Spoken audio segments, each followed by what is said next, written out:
Salut tout le monde, est-ce que Bit&Sort Tao est mort? Est-ce que les subnets sont morts? Non, pas du tout, même si le price action peut faire peur, mais on l'a vu dans la dernière vidéo qu'on est sur les scénarios qu'on avait envisagés, donc on n'a pas besoin d'avoir peur et ça ne devrait pas non plus vous impacter, car on sait qu'on est là pour le long terme. Et en parlant justement des subnets et des fondamentaux, on va continuer aujourd'hui à voir les nouveaux subnets intéressants, parce que ce qui se construit sur l'écosystème, c'est toujours de plus en plus puissant, toujours en meilleure qualité, et il y a toujours en fait de meilleurs projets qui émergent. Et aujourd'hui, on va parler du subnet 27, Nodexo.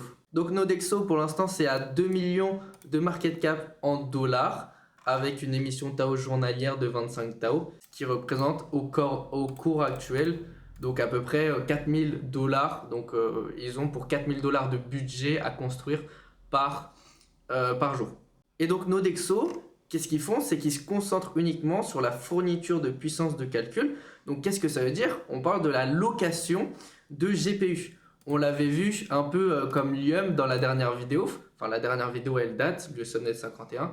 Si vous pouvez aller la voir avant de continuer celle-là. Mais de toute façon, on va reprendre ici et on va comparer les deux.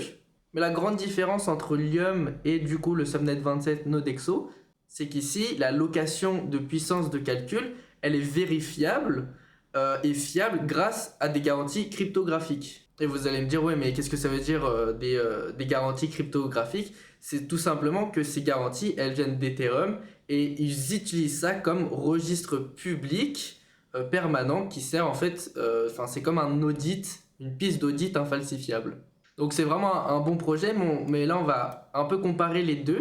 Et ensuite, on va aller un peu plus profondément dans est-ce que c'est une bonne chose d'investir dans Nodexo, dans le subnet, ou est-ce que ça va devenir quelque chose de grand est-ce que ça va pouvoir potentiellement permettre à Tao de prendre plus d'air, de potentiel haussier.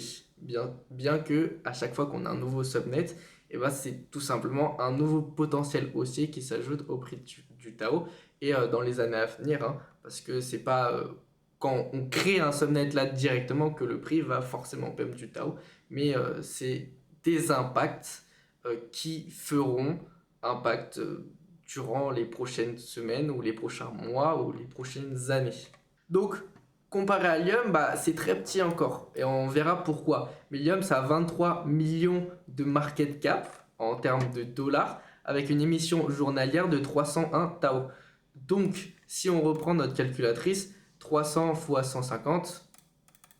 Je suis désolé, je suis obligé d'utiliser la calculatrice parce que mon cerveau est un peu bête aujourd'hui, mais on est à 45 000 dollars aujourd'hui et chaque jour d'investissement, donc 45 000 dollars de développement journalier pour Lium comparé, il me semble, aux 3 000, 4 000 qu'on avait avec Nodexo. La différence, c'est que Lium, ça fait très longtemps qu'ils sont là et Nodexo, ça va faire uniquement quelques semaines et on n'a pas encore développé tant de choses. Et ce qu'on voit aussi sur leur site internet.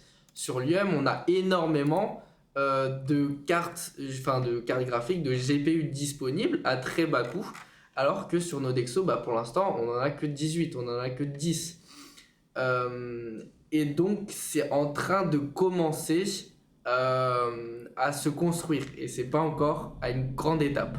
Mais donc on voit que là Nodexo c'est un peu derrière en termes d'adoption que Lium, mais ça pourrait changer parce que tout simplement Nodexo est plus rapide à mettre en place que Lium parce qu'ils introduisent dans leur GPU ce qu'on peut appeler un mini agent qui accepte et gère tout ce qu'on peut appeler les backstage, hein.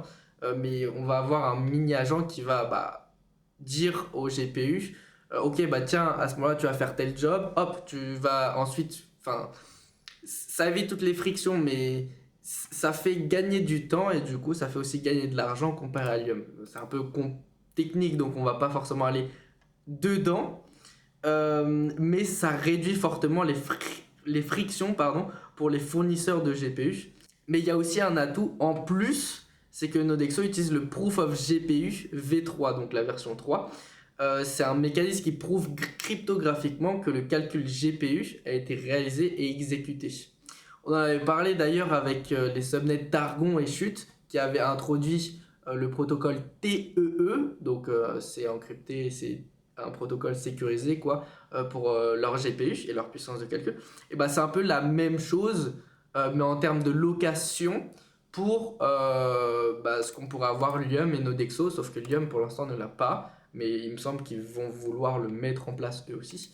Mais Nodexo normalement, enfin là déjà, et ils sont en avance sur ça, et ils pourraient bien capitaliser sur ça pour justement prendre une avance ou rattraper le retard qu'ils avaient sur Lium, et ensuite pourquoi pas dépasser. Mais les deux en fait ils se concurrencent, on va dire ça comme ça, et c'est une bonne chose parce que la concurrence fait la progression, on va dire, et plus de progression, plus de qualité, plus d'output, donc plus de résultats, et plus de résultats, plus de bénéfices, enfin bref, vous voyez ce que je veux en venir, et ça bénéficie aux deux qui vont avoir de plus en plus de location, enfin de puissance de calcul allouée, et donc plus de revenus, et ça va aussi permettre de leur donner un meilleur classement sur l'écosystème Tao, avec tous les subnets qu'on a actuellement, et ça va permettre aussi à Tao d'avoir de la renommée, ce qui va donner tout simplement cette force à Tao de pouvoir monter et d'être reconnu dans le monde entier de par ses subnets. Donc là, c'est 2 subnets, mais bon, on a Chute, on a Vanta, on a Targon, on a Afai, on a plein de subnets, on a Ridge aussi. Donc on n'est pas que sur ces deux-là. À l'heure actuelle, on le rappelle, il y a 128 subnets. Donc bon, aujourd'hui, j'en présente que un et c'est Nodexo. Et dites-vous que dans ce type de figure-là, il y a plein d'autres subnets. Et là, on parle vraiment de l'allocation de puissance de calcul aujourd'hui. Donc en termes de revenus, on n'a pas non plus les chiffres. Mais ce qu'on sait, c'est qu'on peut louer leur GPU avec des alpha tokens, des USD, même des euros, enfin en soi n'importe quelle monnaie. Ce qui veut dire que si demain un subnet en particulier a besoin de GPU, donc par exemple si Chute a besoin de GPU parce qu'ils n'ont plus assez de mineurs au bout d'un moment, et potentiellement qu'ils vont essayer de louer de la puissance de calcul directement chez Nodexo, et ils pourront payer avec leurs alpha tokens. Donc des subnets pourront payer avec leurs alpha tokens aussi directement. Enfin, n'importe quelle devise de monnaie, parce que Nodexo les acceptera, quoi. Chose où Lium, normalement, c'est que des dollars, il me semble. Donc bon, ce que j'aimerais résumer dans cette vidéo, c'est qu'on a de plus en plus de projets qui commencent vraiment à grandir et à se bâtir très très fort sur Tao. Donc Nodexo, Lium, enfin bref, Chute, tous les subnets qui sont d'ailleurs déjà très capitalisés malgré la chute qu'on a eue. Quand on regarde en termes de dollars, pardon, en termes de market cap, on a quand même pas mal de gros subnets. Bon, quand le Tao il était à 500 $, on avait des subnets on avait plusieurs subnets à plus de 100 millions de market cap. Mais bon, ça va revenir et pour moi les fondamentaux sont très bons. On construit toujours de plus en plus de choses sur l'écosystème Tao, toujours de meilleure en meilleure qualité. Enfin bref, le price action on s'en fout et c'est même très bien, ça permet juste de recharger pour que plus tard on aille chercher les targets qu'on avait vus dans les dernières vidéos de 5 000, 10 000, ensuite 50 000, ensuite 100 000, mais dans des visions long terme, voire très très long terme.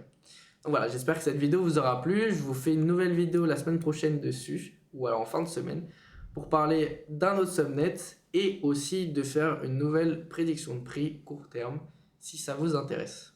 Et dernière petite chose, n'hésitez pas à vous abonner sur mon Twitter, le lien il est dans la description. Je poste plein de trucs sur Tao, et puis tout simplement si vous voulez aller checker et avoir un peu d'opium dessus, n'hésitez pas à aller checker et regarder si ça vous plaît, si ça vous fait plaisir. Merci d'avoir regardé la vidéo et à plus, ciao.